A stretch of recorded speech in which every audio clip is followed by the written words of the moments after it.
Bapak Ibu saudara-saudari yang saya kasihi dalam Yesus Kristus. Kembali kita bertemu di dalam renungan harian HKBP Resort Surabaya pada hari Kamis tanggal 8 Desember 2022. Sebelum kita mendengarkan firman Tuhan, kita terlebih dahulu berdoa. Kita berdoa. Kami mengucap syukur kepada-Mu Bapa di surga atas segala berkat-Mu yang kami terima, di mana Tuhan masih memberikan kami napas kehidupan pada pagi hari ini. Terlebih Tuhan, kami mensyukuri satu hari yang baru yang Tuhan berikan kepada kami, yang tentunya sebagai hari yang penuh pengharapan.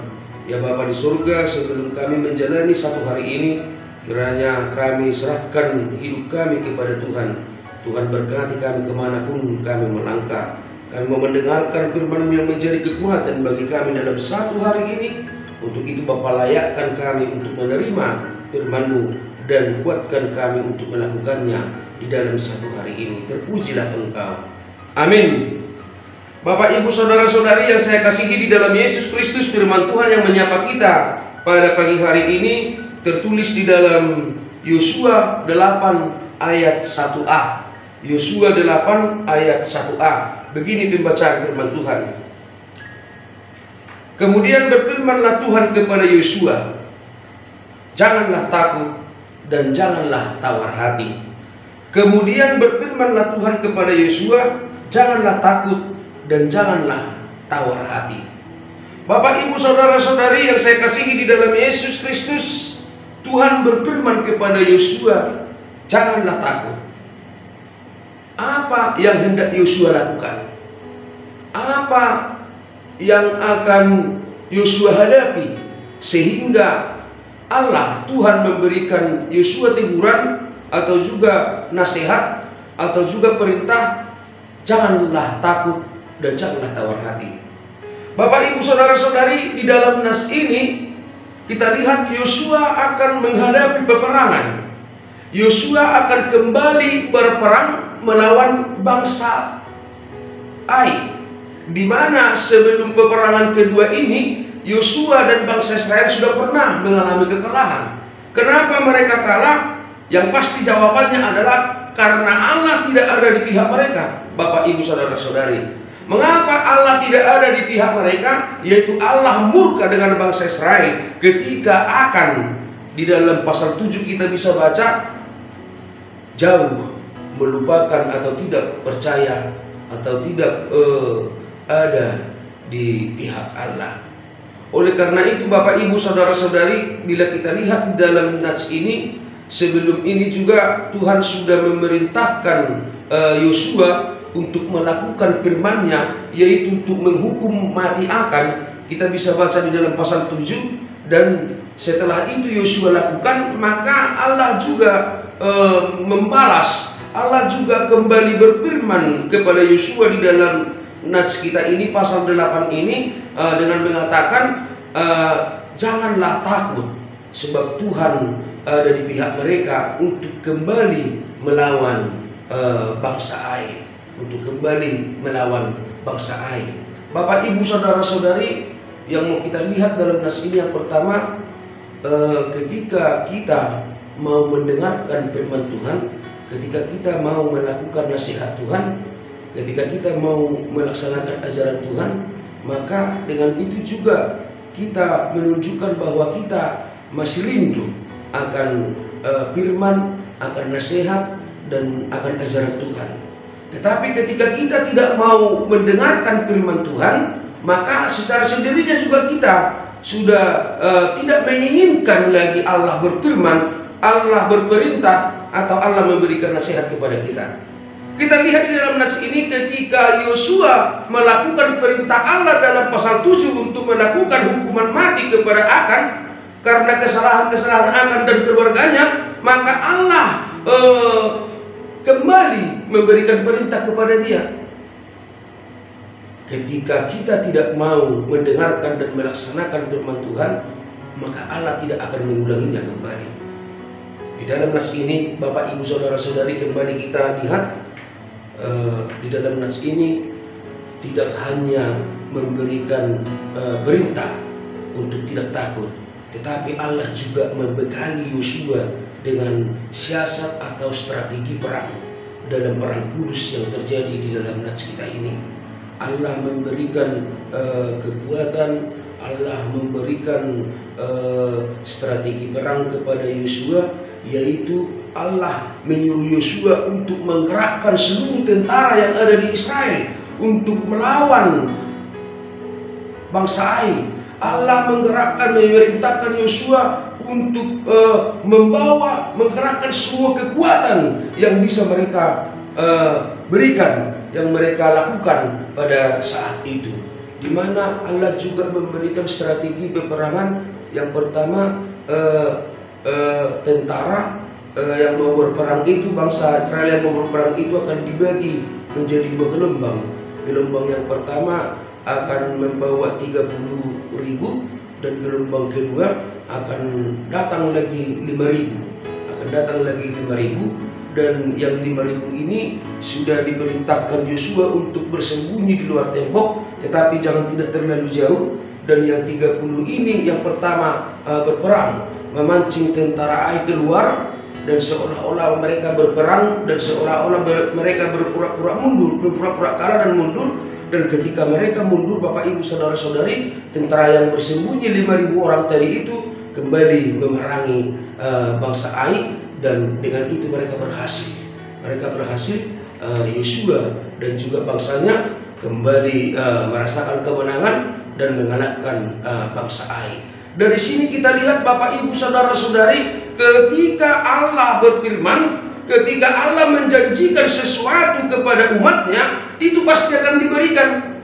Ketika Allah menginginkan Yosua bangsa Israel untuk menang, maka itu akan terjadi. Tak satu pun yang bisa menghalangi apa yang Tuhan rencanakan kepada bangsa Israel dan juga kepada kita.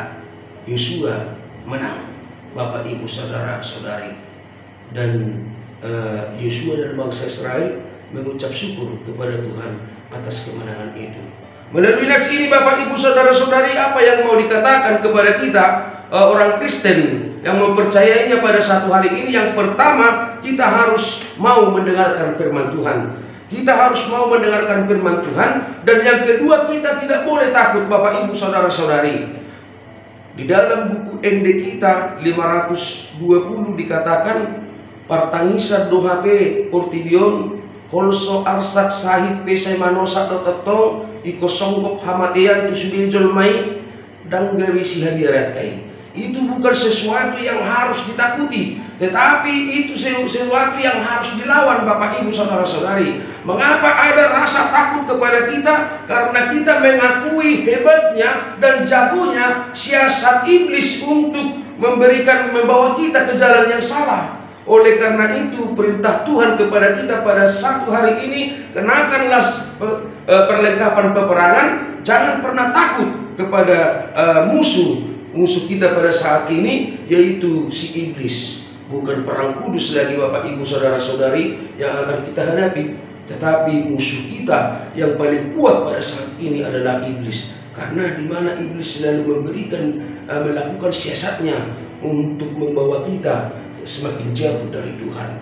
Semakin jauh dari Tuhan, membawa kita untuk semakin hidup di dalam daging, hidup di dalam dunia ini, terlalu mencintai dunia ini daripada mencintai Allah.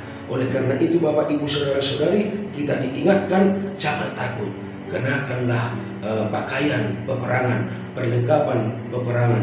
Mengapa kita disarankan Bapak Ibu Saudara-saudari untuk mengenakan siasat perang yang diberikan oleh Tuhan kepada Yosua? Karena kita juga harus mengakui bahwa iblis, Bapak Ibu Saudara-saudari, musuh kita itu juga sangat ahli dengan tipu dayanya di dalam hidup kita.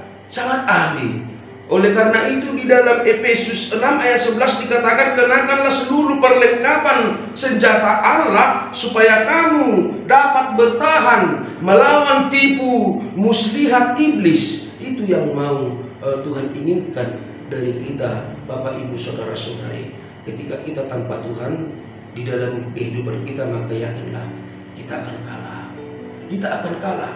Kita akan terlena dan kita akan mau mengikut jalan iblis yang semakin menyesatkan kita. Tetapi ketika kita memakai senjata siasat yang Tuhan berikan kepada kita, maka kita akan dikuatkan dan kita akan mampu melawan siasat atau tipu muslihat iblis di dalam kehidupan kita sehari-hari. Jangan takut Bapak Ibu Saudara-saudari, apapun yang kita hadapi saat ini, apapun beban yang kita alami saat ini, jangan pernah takut. Atau apapun kegagalan-kegagalan yang mencoba terngiang kembali di kepala kita, yang membuat kita khawatir, yang membuat kita takut, janganlah Bapak Ibu Saudara-saudari. Nats kita pada hari ini menyarankan kepada kita, memberikan kekuatan kepada kita untuk tidak pernah takut melakukan apa yang benar di hadapan Tuhan, karena Dia ada di pihak kita. Terlebih iblis, lawanlah dengan siasat dan kekuatan dari Tuhan, agar dia tidak berdaya, agar mereka tidak berdaya untuk membawa kita semakin jauh, membawa kita mencintai kejahatan, membawa kita mencintai dunia ini, mencintai segala yang Tuhan benci dari kehidupan kita, karena kita sudah dikuduskan oleh Tuhan. Bapak Ibu Saudara-saudari, semoga kita dalam satu hari ini Tuhan kuatkan. Ingat pesan Tuhan kepada kita satu hari ini, kemanapun kita melangkah dan kemanapun kita melakukan pekerjaan kita, jangan pernah takut kepada iblis, jangan pernah takut kepada dunia ini, jangan pernah takut kepada siapapun, sebab Tuhan ada di pihak kita. Amin. Kita berdoa. Kembali kami mengucap syukur kepadamu Tuhan atas firman-Mu yang menguatkan kami pada hari ini, di mana Tuhan menginginkan kami untuk tidak takut akan apapun yang ada di dunia ini, tidak takut kepada iblis dan siasat-siasatnya untuk semakin membawa kami jauh dari Tuhan. Kami tidak pernah takut juga akan beban atau pergumulan-pergumulan hidup yang menimpa kami pada saat ini, karena kami yakin Tuhan, baik kebahagiaan, baik beban, baik duka, dan baik pun suka, bisa saja itu adalah godaan dari iblis untuk menguji iman dan untuk membawa kami ke dalam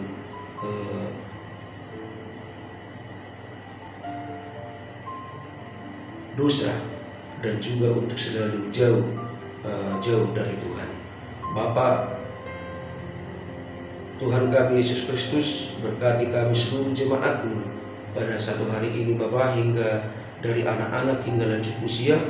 Kiranya Tuhan memberkati kami di setiap aktivitas kami, berkati tumbuh kembang anak-anak-Mu yang masih kecil, berkati yang duduk di bangku sekolah di tingkat SD, SMP, SMA, dan juga perguruan tinggi. Terlebih kepada jemaat-Mu, Bapak dan Ibu di Resort Surabaya ini, kemanapun mereka melangkah dalam satu hari ini Tuhan, kiranya Tuhan memberikan mereka kekuatan, juga memberikan penghiburan dan juga sukacita, agar mereka selalu bersukacita di dalam nama-Mu. Begitu juga dengan yang sudah lanjut usia, kiranya Tuhan berikan mereka penghiburan dan berikan mereka sukacita yang luar biasa, agar mereka selalu bahagia dan selalu bersukacita.